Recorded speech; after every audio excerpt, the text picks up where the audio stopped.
Mangala uma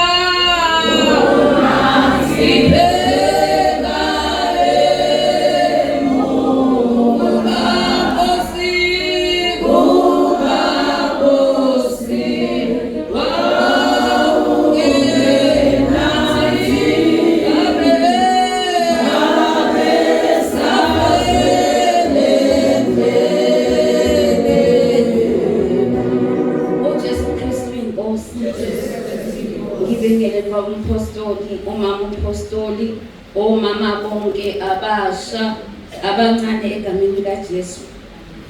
Lo mhlabelelo ubufakazi bami bangcwele. Mangithi namhla Nkosi ngiyamangala ngibonga uJesu ke bazalwane isiqubulo sala entabeni sithi ngaphandle kokukholwa akwenzeki ukumthokozisa uNkulunkulu. Ngibonga uJesu ke bazalwane angithwala ngokukholwa ubamtsibandeke bazalwane ngimaze khwezini ngangamazi kodwa wayethi mayekhuluma ngisuke ngisekamereni ngizolalela ngoba isikhathi esiningi bengizwa ekhuluma ngezwi kaNkulunkulu.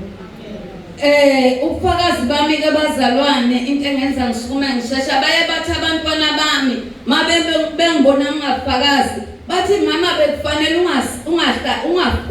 ungahlali ufakaze ngoba ngithi namhla Nkosi ngiyamangala mangibheke emuva ngiyimi ngenyawo ezintsha abazalwane mabengibona ngigida ngalezi nyawo ugida ishosha abazalwane esenzele umusa uJesu.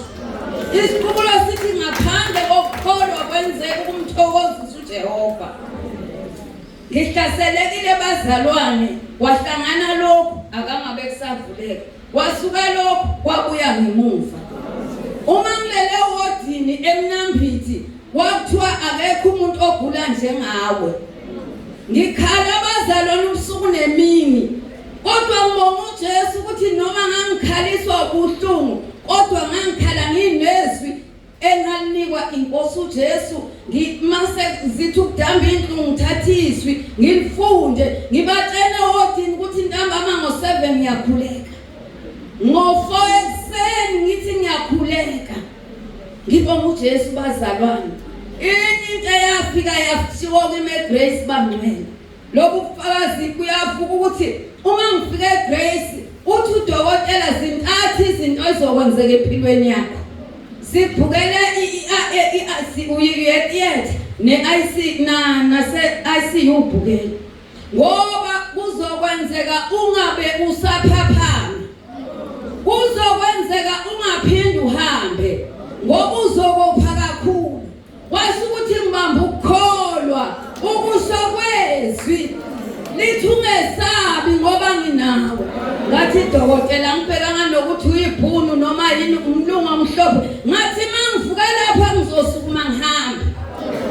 Ngibonga uJesu bazalwane ngavuka ngahamba abantu engangihlala nabo babebekezela kwesinye isikhathi babeke ngize ngibona baphume bonke bahlale phandle mayisebuye bavela ukuthi kodwa ngishiyelani ngedwa kanti ngisehlelelani bazalwane. Uma ngilele kanjalo kusakhulunywa ngiyakwazi ukufaka ngaqale nje kwasho ukuthi amanesi awakhona ngisho kuyivula lemlenze webantu abasha usuthola uJesu uhlala kuJesu ngoba isono siyabulala. Washo ukuthi amanesi madala aqeqeshwe ahlulwa manje ngoba idimoni lalifase yonke into. Ngasizwa intombazane ngiyakwazi nje ukulala ubusuku nemini ngibhukude emkhanyeni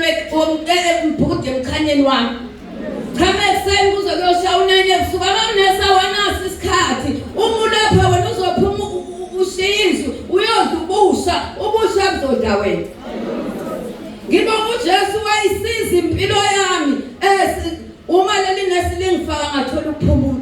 Bonga umndeni wakwamnikathi ongihambela ngiseGrace uma bezofika mama umpostoli ngangenza angithi ngangisigaqa ngingakwazi ukuphenduka ngangenza ukuthi ngiyayiqoqa angifuni babone ukuthi ngisempini engakanani ngiyiqoqa ngenza ukuthi ngilala ngeside elilodwa. Uma sengenziwe le operation ngibuyele eMnambithi ngakhethiswa abazalwane kwathiwa awusophindi wazi ukuchama ngaphandle kwekhatethi, kwalethwa amanye amapayipi, wathi ngathi ngicela lamapayipi. Uma ngifike ekhaya ngaphinde ngabambiswa, wathi mangifika uthi ngikhulule ngamemeza ingane bokuthi indodakazi wami ukhona. Wathi ubabukade osongolaka naye uthi usuthi lo muntu ugula, wathi ngathi mina ngicela ibhakede, angithi into ethathwayo uma lilethwe ibhakede uJesu angenelele ekholweni. Siqiniswa ngokholwa lapha enqabeni bazalwane. Kubiza nje ukuthi uma uphuma wehla kusasho ukuthi yonke into ozoyikhulekela kholwa. Umakhelwane wayendlula bazalwane wakhomba wathi bukani umama walapha ngithi balahla amadlozi uhamba ngewheelchair. Kwasho ukuthi uJesu ngelilanga ngilele kubhedeni wathi lokhu ukugula kusiko kokufa kodwa kungokuthi kubonakaliswa amandla kaJesu. Ngoba noma ngathini udokotela wona bambiswi. Ngiyambonga uJesu bazalwane. Lokho nje enhlizweni yami buningi ukufakaza egameni kaJesu. Awusesongo abakwazi ukubala. uJesu Kristu inkosi bazalwane umamdla kude.